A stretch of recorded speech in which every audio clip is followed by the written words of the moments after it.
Awesomeness. Happiness. Comfort. Sleep. Love. Health.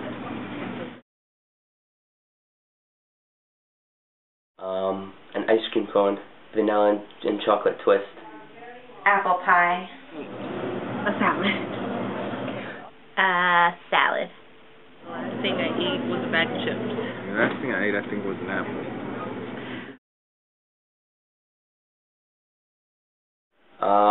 If I had to guess, a wholesaler, but eventually I guess a cow made it. Honestly, I have no idea. I would just say I never really eat like dessert, so I would think that it came from a regular apple tree. Yeah. No.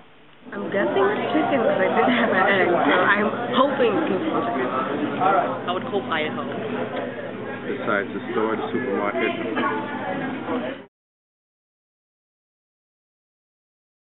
I'd say on a scale from 1 to 10, about 8. It's very important for me just because food is the essence of life, and if your food comes from a bad place, then eventually that bad stuff's going to be inside your body. Very important. Honestly, I don't really care that much. I know, I'm aware of like the different like illnesses and diseases that you can have from contaminated foods, specifically meat and fish products. So it's important to know like exactly how long the fish has been traveling, where it came from, if it can be contaminated with PCPs, all different things. So I'm very concerned. Honestly, I don't really care that much. I know you should, and like you hear all this stuff about the environment, and I want to know where my food comes from, but I've never known, nor have I ever researched it, and I'm perfectly healthy until I think something happens that is proof that if you don't research it or look into it, then I won't really care. I don't think there's a lot of harsh conditions. They put a lot of bad things in food now, like as far as like the pesticides that they use, and like I know what they use for chickens now. They're not even chickens anymore. Like they test chickens on 8 to 10 power, and you gotta really watch what you eat.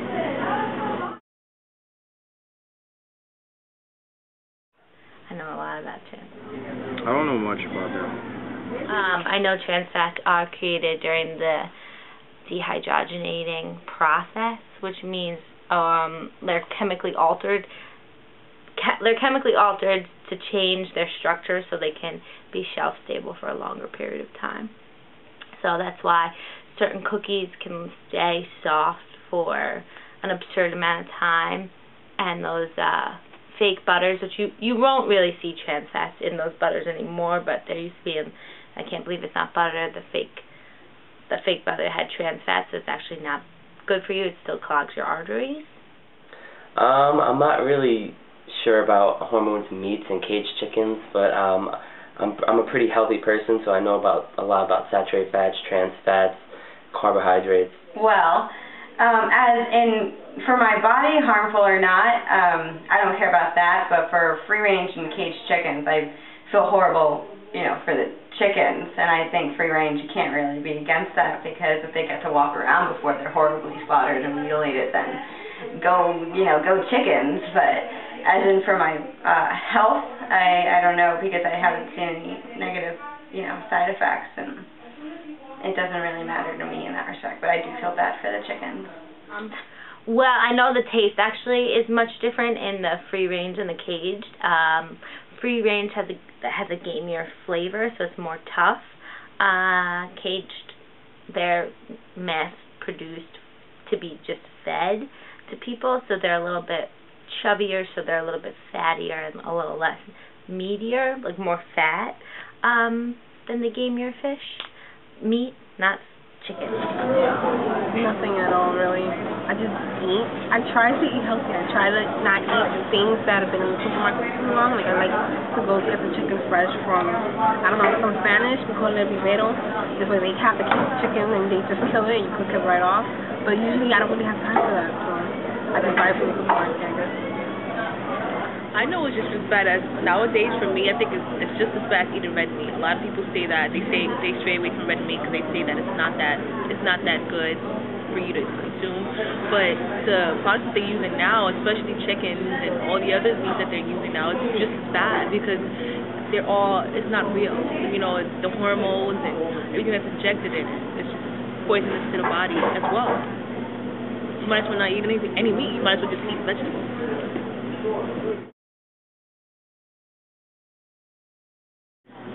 Knowing that it's sanitary and that I can see them make my food.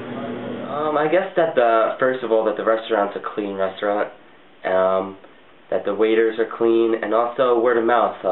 When people tell you that a restaurant is good and tastes good, the food there is good, you kind of trust them because you trust the kind of person they are. If it looks clean.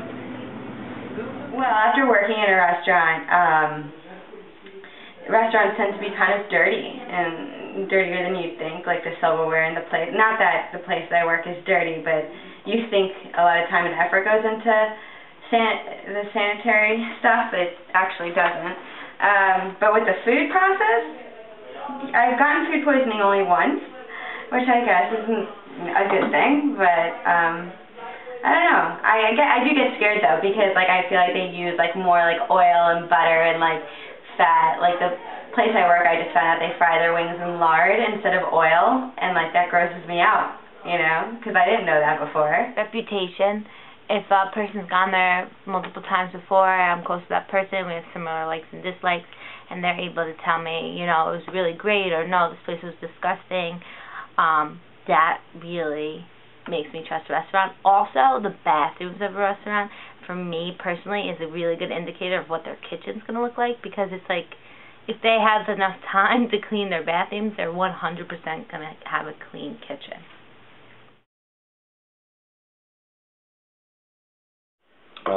Number one criteria is that it's healthy. Number two is that it tastes good. And I guess number three would be price. Price, necessity, and quantity. So it has to be cheap, you know, that's all I really care about. And if I really need it, I shouldn't explain the word. I think people look at it like that's okay. And bulk is good, Costco. I look at the nutritional content, if I deem it healthy or not. I don't just buy foods that are like listed organic or whole grain because they're listed like that. I actually turn it over and like look at the calories, the fat, and the fiber specifically. And then if I feel like it's good, then I'll get it. The quality, I love fresh fruits and vegetables, and sometimes the quality, for quality it might be a little bit more expensive, but for a person like myself who eats them so often, that expense is worth it to me. And I also look at, I guess like how I'm going to use it. Like, I wouldn't go to Costco to buy like a big thing of like strawberries, because I can't eat that many strawberries by myself. But I would go to ShopRite and buy like one container of strawberries because it's smaller, and like I know I'll eat that. So I guess like sensibility, like if I'll be able to finish it, if it's going to be a waste, am I going to be throwing a lot out, and that's about it. I'm going to say that it has to be perfect for me. It's sanitary and it has to taste good. The food should be clean. The food should be natural, and the food should be I don't know, fresh. Fresh.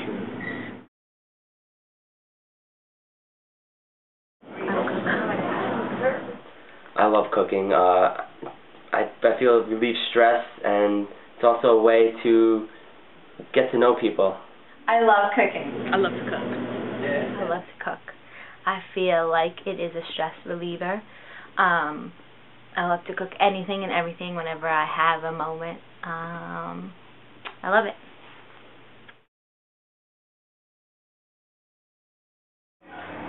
Oh my God, I don't want to admit it. All the time, unfortunately. I would say probably 3 to 4 times a week. It's not necessarily just dinner. It could be breakfast. It could be lunch. 3 to 4 times a week. Like a lot.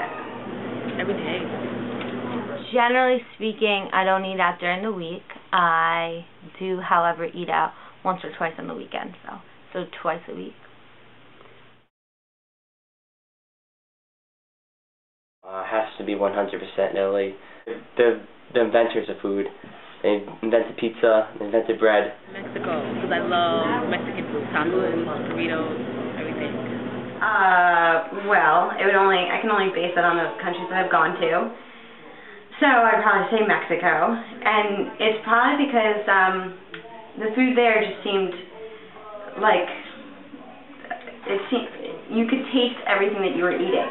You know, if it had vegetables, you knew it had, vegetables. It didn't taste like processed, and like it just tasted fresh, and it was just like an explosion in your mouth, and it wasn't because it was complicated or fancy. And I think because a lot of the stuff that's from there is from farms, and like directly from the people who own those restaurants grow that food themselves, because that's their economy. So definitely would be Mexico. I'd say everywhere has the best food now. You just have to eat what's in season, right? I really, really, really like Mediterranean and Middle Eastern foods.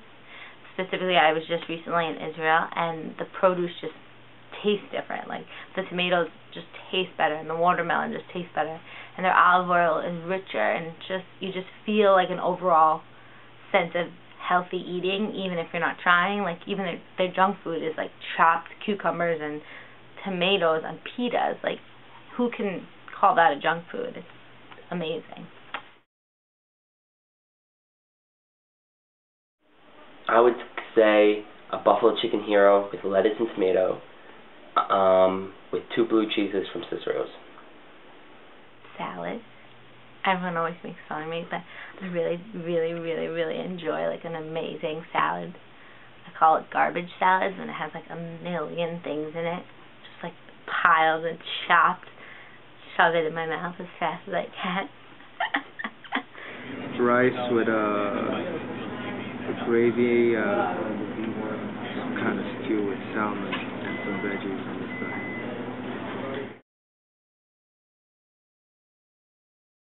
Probably with squid. Like, the time when I was most surprised, I was in Bermuda with my family, and I must have been like 5, so that's like when you're like the most picky. And I ordered grilled chicken, and they brought it to me, and I was eating it, and I'm like, yeah, I like it, like, whatever. Next thing I know, the waiter like rushed over and was like apologizing, like, sorry, we have to take this away from you. Like, we sent you wahoo, which is like their fish, like kind of like, it's a plain white fish. It's only for like the tropical areas, but I like loved it. So my mom was like, please don't tell her, just leave it. So I ate the fish, so that surprised me. Cow tongue. That was like, oh, because you think it's going to be disgusting, and it's actually like really good. It tastes like scrapple. Oh, something terrifying. A couple of weeks ago at a mall, I got sushi, but I didn't see where they prepared it, which was like really not something I would normally do. They kind of just like, it came out of a little like window, and they gave it to me, and then I ate it. I think subconsciously I made myself sick over it, because it was like tuna and like raw and came from a window, and I didn't see them prepare it, so it kind of freaked me out. That was pretty daring, but I don't really eat crazy things. The most surprising thing I've ever eaten is lox. Banana pudding. Yeah, it's really good.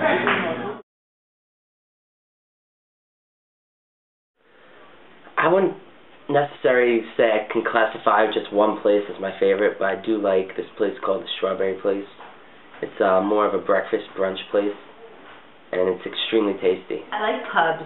I like getting like pub food and sitting and having a beer and like a burger and fries and or wings, or just like good pub food, like a pot pie and like a Miller Lite. Yeah. That's the greatest thing ever.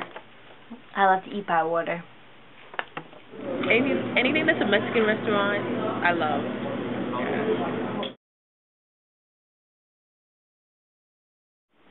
I don't really calorie count per se, even though I am a healthy person. I know how my body is. But if I had to guess, 2,000. I'd say about from like 1500, I guess. Maybe like 2000. Yeah. 1500 to 2000.